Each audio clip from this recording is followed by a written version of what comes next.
사람이 교만하면 낮아지게 되겠고 마음이 겸손하면 영예를 얻으리라. 잠언 29장 23절 말씀. 아멘. 우리 같이 한번 암송해 볼까요? 시작.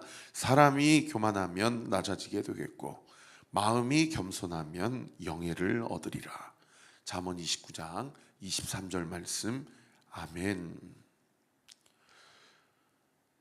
1절에 오순절 날이 이미 이르렀다라고 이야기합니다. 예수님이 십자가에 죽으신 날이 그 유월절 날이었고, 유월절에 어린 양이 완전히 그 각이 떠지고 배가 갈라지고 몸에 있는 모든 물과 피를 쏟아냄으로써 하나님과 우리와의 화목제물, 희생제물이 되신 것처럼 예수님이 유월절에 십자가에 달려 죽으셨고, 그리고 오순절은 유월절 다음 안식일 그 다음 날, 오늘로 이야기하면 오늘 우리 주일부터 50일째 되는 날을 유월절이라고 하거든요.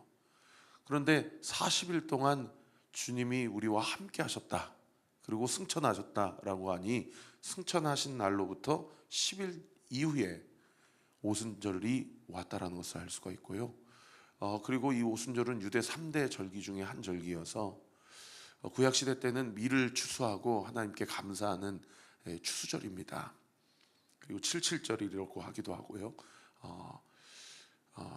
7일을 7번 이후에 그 다음 날 50일째 되는 날이다. 그래서 오순절이라고 하기도 하죠.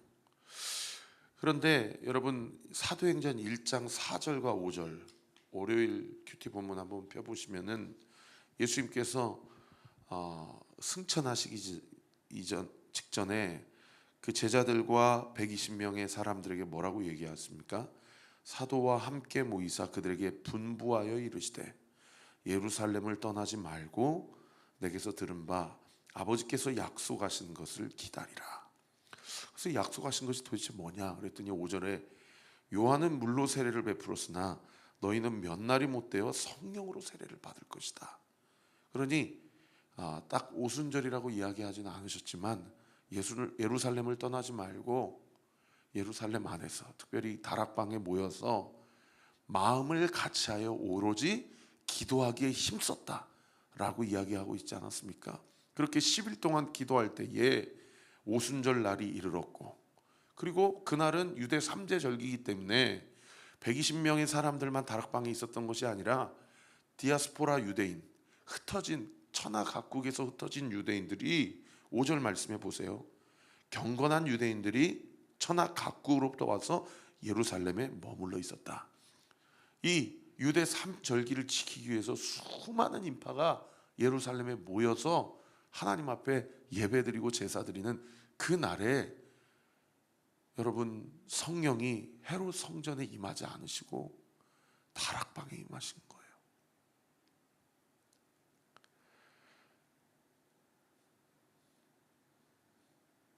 그리고 그 약속하신 성령을 기다리는 하나님의 말씀 앞에 순종하고 주님의 말씀을 사모하는 110명의 제자들이 있었다라는 것이죠. 여러분, 오늘도 마찬가지입니다. 우리가 다 같이 마음을 같이 하여서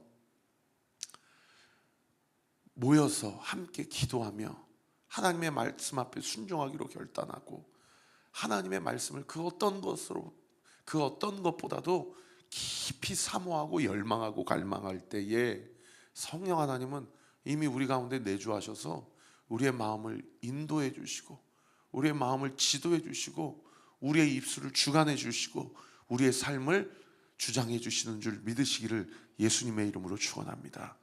그 약속하신 성령이 이미 우리 가운데 오셨어요. 믿으시면 아멘.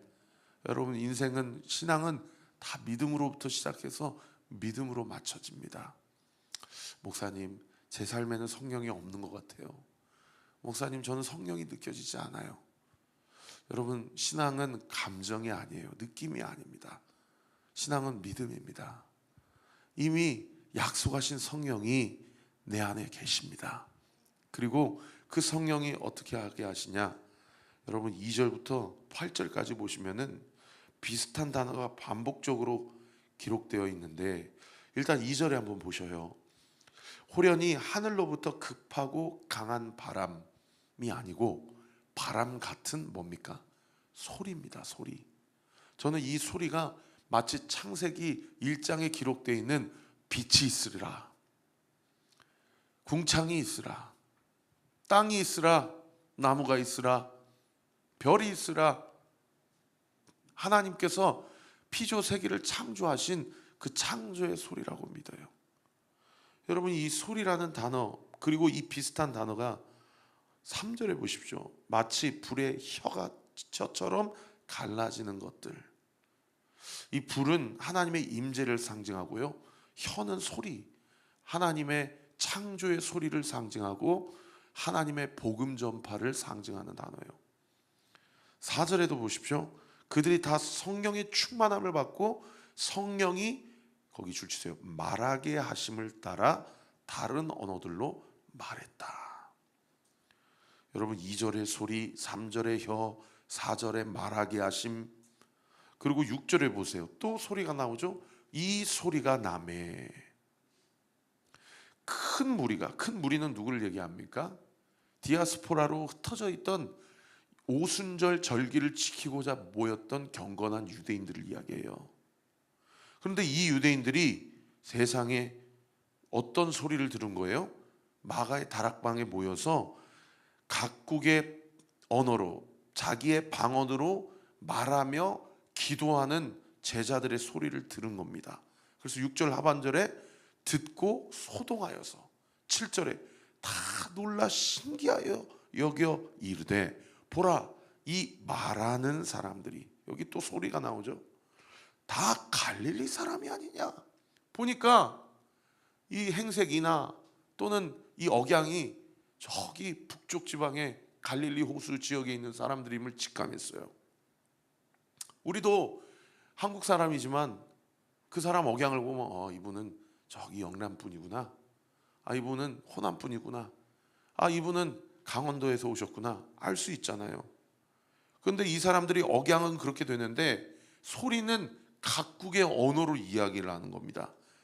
이 다 갈릴리 같은 사람, 8절, 우리 각 사람이 난 곳, 다른 번역 성경에 태어난 곳. 이 디아스포라 유대인들이 각자 어디에서 태어났냐? 예루살렘 중심으로 이 동쪽에 태어난 사람들. 9절에 보시니까 바데인, 영어 성경에 페르시아인, 메데, 엘람, 메소포타미아, 다 예루살렘 중심으로 동쪽에 있는 지역들이죠. 그런가 하면 그 다음 구절에 보세요. 유대, 갑바도기아, 본도, 아시아, 부르기아, 밤빌리아, 다 오늘로 이야기하면 투르키 지역을 이야기합니다. 그러니까 북쪽을 얘기해요. 그리고 그 다음 구절에 보십시오. 애굽과 구레네, 가까운 리비아 여러 지방, 다 오늘날로 이야기하면 예루살렘 중심으로 남쪽, 북아프리카 지역을 얘기해요. 그리고 그 다음 구절에 보십시오. 여러 지방에 사는 사람들과 로마로부터 온 나그네 곧 유대인과 유대교에 들어온 사람이니 11절 그레데인과 아라비아인들이라. 예루살렘 중심으로 서쪽에 있는 유럽 지방에서 온 사람들. 그러니까 동서남북으로 디아스포라로 흩어져 있던 유대인들과 이방인이지만 유대교에 들어온 경건한 사람들이 오순절을 지키려고 예루살렘에 모였는데, 세상에 이 제자들이 자기들이 태어난 지역의 나라의 말로, 그러나 갈릴리 억양을 가지고 그렇게 말하는 것을 보고 신기하게 여겼던 거예요. 7절 말씀에 이 말하는 사람들이 다 갈릴리 사람이 아니냐라고 이야기하는 것은 두 가지를 의미하는데, 첫째는 이 사람들 유대인들인데 왜 다른 나라, 특별히 내가 태어난 언어로 이렇게 기도하고 방언으로 이야기하지? 이게 신기했던 것이고, 두 번째는 갈릴리 사람들의, 유대인들의 인식이 뭐냐? 무식하고 가난하는 자들, 이런 인식이 있어요. 그러니까 그런 편견을 가지고 이 사람들이 저기 시골 지방 출신의 무식하고 배운 거 없는 사람들인데 어떻게 여러 나라 말로 이렇게 하나님께 기도할 수 있지라고 하고 깜짝 놀란 것입니다. 그때에 12절에 보시면은 두 가지 반응을 기록하고 있는데, 다 놀라며 당황하여 서로 이르되 이 어찌된 일이냐라고 신기하게 여기는 사람이 있는가 하면 13절에 또 어떤 이들은 조롱하여, 이 조롱하다 다른 번역 성경에 비웃다 이르되 그들이 새술에 취하였다. 이 새술은 새로 담근 포도주, 이 당도가 높은 포도주를 이야기합니다. 이 사람들이 술에 취해서 이렇게 이야기하는구나 라고 비웃고 조롱하는 자들이 있었다라는 것이죠. 그런데 여러분 11절 말씀이 가장 중요합니다. 이 사람들이 뭐라고 얘기했냐면 11절 하반절에 보십시오. 우리가 다 우리의 각 언어 동그라미, 언어로 하나님의 큰 일을 말함을 듣는도다. 경건한 자들이 자신들이 아직 성령의 충만함을 받지 못했지만 이 방언하고 각자의 언어로 기도하는 소리를 들으며 이 기도의 내용이 예사롭지 않은 내용이요, 더 나아가서 하나님의 큰 일을 말하는 내용이 직감했다는 것입니다. 여러분, 하나님의 큰 일은 무엇입니까? 하나님이 당신을 사랑하십니다. 그리고 하나님이 당신을 위해 자신을 내어주셨습니다. 그리고 그 하나님께서 사망 권세를 이기시고 부활하시고 승천하셔서 지금도 당신과 함께 하십니다. 이 그리스도의 복음이 하나님의 큰 일이에요. 이 하나님의 큰 일을 보고 들은 것입니다. 그리고 이 경건한 자들이 이 120명의 마음을 같이하여 기도하며 성령의 충만함을 받은 것을 이들이 목도하고 이 구약의 율법 아래에 있는 자들이 성령의 인도하심과 충만함을 목격한 것이죠. 여러분, 교회는 해야 될 일이 무엇입니까? 교회는 우리가 믿는 것이 종교가 아니라 우리는 삶이요 신앙을 고백하는 자들이라는 것을 보여줘야 될 영적 책임이 있어요. 어제도 우리 성도 몇몇 성도님들하고 전도를 했는데 이 앞에서 우리 중고등학생들이 지나갈 때, 또 우리 어머니들이 지나갈 때 팝콘을 나눠줬는데 저는 한 2박스 밖에 꺼내놓은 거 가지고 다산역을 빙빙 돌면서 예수 믿으세요, 온리교회 한번 나와서 예배 드리세요. 제가 용기를 내서 저에게 한 10분 20분 시간을 주실 수 있습니까? 그럼 제가 예수님을 좀 소개하고 싶습니다. 그러면 다 100% 거절하세요. 그래서 그 짧은 시간 안에 예수님 믿으세요, 예수님이 당신을 사랑하십니다, 그렇게 얘기하면 우리 교회 전도용품이 좋아서 거좀 다 잘 받으세요. 그리고 오지랖 많으신 어르신들은 그거 나도 좀 줘봐요 그리고 저한테 오셔서 달라고 그러세요. 그런데 가끔 가다가 마치 저를 잡상인 취급하는 사람들이 있고, 그리고 심지어 욕설하는 사람도 있어요. 그럼 참 기쁘죠. 왜요? 예수님이 뭐라 하셨어요? 나로 인해서 너희가 박해를 받고 욕을 얻어 들으면 기뻐하라, 너희의 상급이 천국에서 크미니라 라고 말씀하지 않았습니까? 여러분, 사실은 제가 교회 개척하고 지난 한 3년 동안 이 지역에서 전도용품 받아서 교회 등록하신 분은 한 사람도 없습니다. 다 유튜브로 또는 인스타로 또는 이렇게 저렇게. 지난주는 한 100발의 그 할머니가 오셨어요. 그래가지고 예배를 드리고 나가실 때 제가 빨리 인사드리려고 교회 문 앞에 나와가지고 교회 찾으시냐고 그러니까 교회를 찾는다고 그러시더라고요. 그래서 그럼 우리 교회 등록하세요 그랬더니 그분이 자기 딸이 이 교회 한번 꼭 가보라고 그래서 왔는데 보니까 다 성도들이 나보다 훨씬 젊어서 목사님 등록을 못하겠어요 그러시더라고요. 등록하세요 어머니 그랬더니 고민해 볼게요 하고 가시더라고요. 근데 제가 이번 주부터 하나님 앞에 기도하는데, 하나님 우리 교회에도 70대 80대 90대 성도님들 좀 보내주세요. 그분들이 한 두세 분만 앉아 계시면 그분이 등록하지 않았겠습니까? 그런 기도가 나오더라고요. 사랑하는 성도 여러분, 성령의 충만함은 무슨 막 방언 나오고 통변이 나오고 예언하고, 물론 그런 것도 성령의 충만함이지만은 우리의 말이 바뀌는 것입니다. 우리의 소리가 바뀌는 것이에요. 그래서 여기 큐티책 보시면은 32페이지에 그 두 번째 패러그래프 보시면은, 두 번째 패러그래프 한 네 번째 줄에 보시면은, 성령이 임한 사람은 사랑의 언어로 지체들을 따뜻하게 하고 감동을 시키고 정결케 합니다. 성령이 임하시면 내가 쓰는 언어부터 달라집니다. 그 사람이 나에 대해서 뭐라고 잡상인 취급을 하든, 그 사람이 나에 대해서 심지어 욕설을 하든, 여러분, 성령의 사람은 입술 생활, 언어 생활부터 달라져요. 여러분, 내 말 한마디가 내 주변에 있는 자들을 살리는 말 한마디가 되기를 예수님의 이름으로 축원합니다. 어제도 시각장애인 고등학생 친구, 제가 유일하게 레슨하는 친구거든요. 제가 레슨을 안 받습니다. 목회하기도 바쁘기 때문에. 근데 거절을 못한 친구예요. 레슨비도 안 받아요. 근데 목사님, 저 다음 주에 친구들 앞에 무대 위에 서게 됐어요. 그래서 저 좀 봐주세요. 그러고, 이 녀석이 방학 동안은 안 오더니 지난주부터 다시 오기 시작해서 레슨을 해주는데, 사실은 그렇게 노래를 잘하거나 그러진 않아요. 그래도 은우야, 하나님이 네 인생의 주인이시다.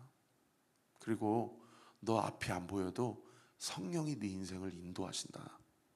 그러니 날마다 하나님 말씀 듣고 기도하며 살아라. 예?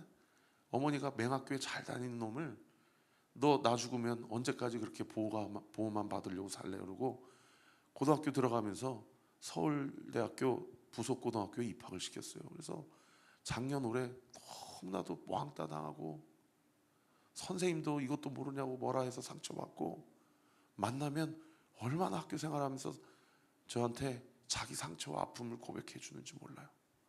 은우야, 걱정하지 마. 하나님이 네 인생에 필요한 모든 것을 다 준비하고 예비하셨어. 너는 앞이 안 보여서 시각장애인이 아니야. 너는 사람의 마음을 볼 수 있잖아. 너를 통해, 네 말 한마디를 통해 많은 사람들이 일어나고 살아나게 될 거야. 그랬더니 이 얼굴 표정이 달라져요. 여러분 말 한마디가 등대지기에게 얼마나 큰 격려가 되는지 아십니까? 여러분 말 한마디가 목회자에게 얼마나 큰 격려가 되는지 아십니까? 여러분 말 한마디가 여러분의 배우자에게, 여러분에게, 가족에게 얼마나 큰 격려가 되는지 아셔요? 여러분, 성령 충만하다면, 아니 성령이 내 마음 가운데 내주하고 계심을 믿는다 하면 사람을 살리는 말을 하세요. 절대 교회에서 자꾸 누군가 마음을 긋고 정말 이기적인 말, 정말 자기 죄를 보지 못하는 말, 제가 이번 주도 들었어요. 이런 얘기는 설교 때 안 해야 되는데, 그래서 기도밖에 안 나와요. 여러분, 우리의 말을 고치고 우리의 삶을 하나님 앞에 온전히 성령의 말로, 성령의 마음으로 하나님의 뜻을 온전히 순종하며 그렇게 나아갈 때에 나를 통해서 영원히 살아나고, 하나님의 나라가 이미 임하였고 그 나라가 확장되고 영원히 살아나고 주 앞에 온전히 순종하게 되는 놀라운 은혜의 역사, 저와 우리 모든 온리교회 성도들의 구체적인 가정과 삶의 현장 가운데 하나님이 나에게 주신 은혜와 복음을 증거하는 불의 혀와 같은 삶 살아내시는 저와 우리 모든 성도들 되시기를 예수 그리스도의 이름으로 축원합니다. 기도하겠습니다. 아버지 하나님, 감사합니다. 성령 충만함은 그 어떤 은사나 또는 은사주의를 이야기하는 것이 아니요, 나의 인격과 성품과 입술과 언어와 삶이 하나님을 간절히 열망하고 하나님의 말씀을 전적으로 신뢰하고 주님의 동행하심을 사모하는 자에게는 이미 성령이 우리 가운데 내주하시고 역사하셔서 우리의 소리와 우리의 혀와 우리의 방언과 우리의 말하게 하심을 성령으로 인쳐주셔서 우리의 말이 사람을 살리고 사람을 감동시키고 사람을 정결케 하고 또 사람을 온전히 세우게 하는 놀라운 은혜의 역사가 우리의 삶 가운데 온전히 부어지고 나타나고 드러나게 될 것을 믿습니다. 아버지 하나님, 오늘 이 아침에도 주어진 상황과 둘러싼 형평에 함몰되지 아니하고 오직 믿음의 눈을 들어서 하나님을 바라보며 성령 하나님을 사모할 때에 우리 사랑하는 성도들 여러 가지 말로써 여러 가지 상황으로서 마음이 긁히고 상처를 받고 또는 낙심에 빠지는 일이 있다 하더라도 오늘 주신 이 말씀, 하나님이 나에게 하시는 이 소리, 빛이 있으라. 너는 오늘 하루를 살라. 내가 너와 함께 하느니라. 내가 영원토록 너를 떠나지 아니하느니라. 내가 반드시 너와 함께 하겠고 내가 반드시 너와 함께 하리라. 주시는 말씀 붙잡고 하나님이 나에게 충족시켜 주시는 그 사랑에 근거하여 담대하게 주님의 사랑을 모르거나 주님의 사랑을 잊고 살아가는 자들에게 내 말 한마디가 내 남편과 아내를 살리고 우리 자녀들을 살리고 내가 만나는 모든 자들에게 하나님의 사랑을 흘려보내기로 결단하는 우리 사랑하는 모든 성도들의 구체적인 삶 가운데 하나님의 은혜와 사랑이 풍성하게 흘러가는 놀라운 은혜의 역사 있게 하여 주시옵소서. 오늘 이 아침에도 이 현장에서 골방에서 하나님 앞에 간구하고 기도하는 성도들의 혀와 입술을 주장하여 주시고 예수의 이름으로 명하노니 기도의 문이 열릴지어다. 마땅히 간구할 것을 구하게 될지어다. 오늘 하루도 하나님의 영광을 목도케 될지어다. 예수 그리스도의 이름으로 기도합니다. 아멘. 이제는 우리 구주 예수 그리스도의 은혜와 하나님의 사랑과 성령 하나님의 위로 교통 충만하심이 오늘 주신 말씀 붙잡고 말씀 앞에 순종하며 성령의 충만함을 받고 살아가기로 일단하는 우리 사랑하는 온리교회 모든 성도들 머리머리 위에 지금으로부터 영원토록 함께 하시기를 간절히 축원하옵나이다. 아멘.